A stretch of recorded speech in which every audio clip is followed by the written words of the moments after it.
İl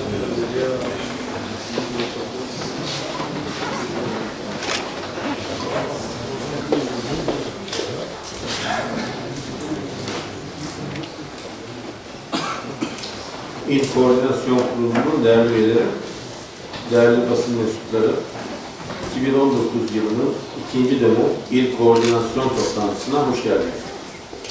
Toplantının ilimize ve ülkemize hayırlı olmasını temenni ediyorum.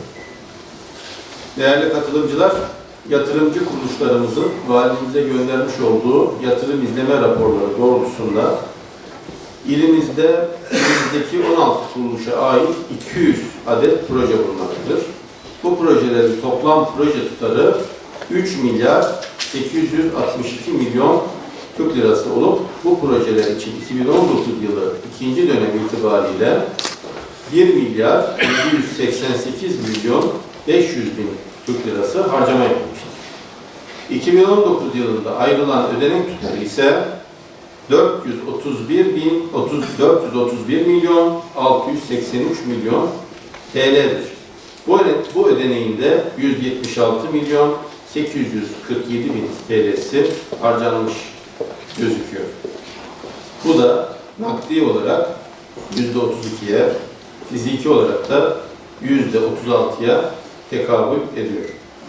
Yatırım programında bulunan 16 kuruluşa ait 200 projenin dağılımı ise biten proje sayısı 26, devam eden proje sayısı 114, ihale aşamasındaki proje sayısı 43, başlanmayan proje sayısı ise 17'dir.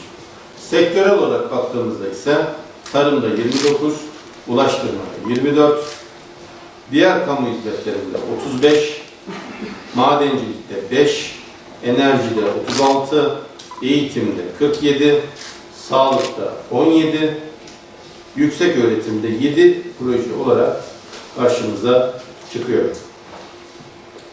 Evet, bu projelerin hayata geçirilmesi konusunda emeği geçen tüm kuruluş ve kuruluşların temsilcilerine teşekkür ediyorum.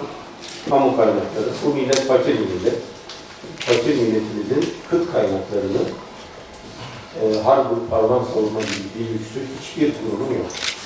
İşleri serbest olsun. Çok teşekkür ederim. Ben teşekkür ederim sana. Arzu. Sağ ol. Buyurun.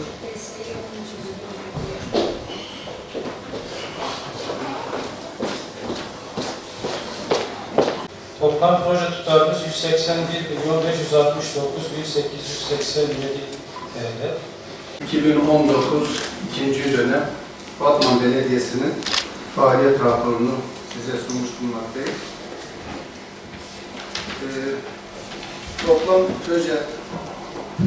Toplam proje sayısı 11 adet. Toplam proje tutarı 28 milyon 952 bin 941 lira. Önceki yıllar harcaması 16 milyon 608 bin 987 lira. Biten proje sayısı 3, devam eden proje sayısı 8. İhale aşamasında herhangi bir projemiz bulunmamaktadır. Girişte sol kolunda 37 dönüm bir arsa ayrılır. Teknoloji geliştirme bölgesi. Bu Türkiye'de hemen hemen bu bölgede bizim bölgemizde derece 3 bölgesinde ilk teknoloji geliştirme bölgesi olacak. Mühendislik ağırlıklı bizim üniversitemiz mühendislik ağırlıklı kuvvetli olduğu için teknik eğitim, teknoloji ve mühendislik fakültesi 3 tane bize mühendislikle ilgili fakülte olduğu için teknokentin kurulmasını, teknoloji geliştirme bölgesinin kurulmasını bizim üniversitemize verdiler. Sanayi Bakanlığı'na.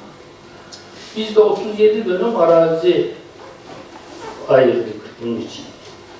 Bu Sayın Valimizin önderliğinde biz arazinin bütün projelendirmesini, her şeyini bakanlığa yolladık. Son bir yangın planları, işte o planlarla ilgili, mühendisliklerle ilgili bazı sorunlar vardı. Onları da Sanayi Bakanlığı'na yolladık. Sanayi Bakanımız buraya geldiğinde Bunun için bize 3 milyon lira değil mi Sayın Valim? Yanlış hatırlamıyorsam 3 milyon ya 3,5 milyon. 3,5 herhalde. O öyle bir rakam zikretti. Bize ayırdığını bu yatırımla ilgili hemen Teknokent'inde inşaatına, yapım inşaatına başlayacağız. Teknokent'in bölgemizde sanayinin gelişmesinde çok büyük katkı sağlayacak. Çünkü ileri teknolojik ürünler üretip orada sanayimizin gelişmesi için bir lokomotif olacak.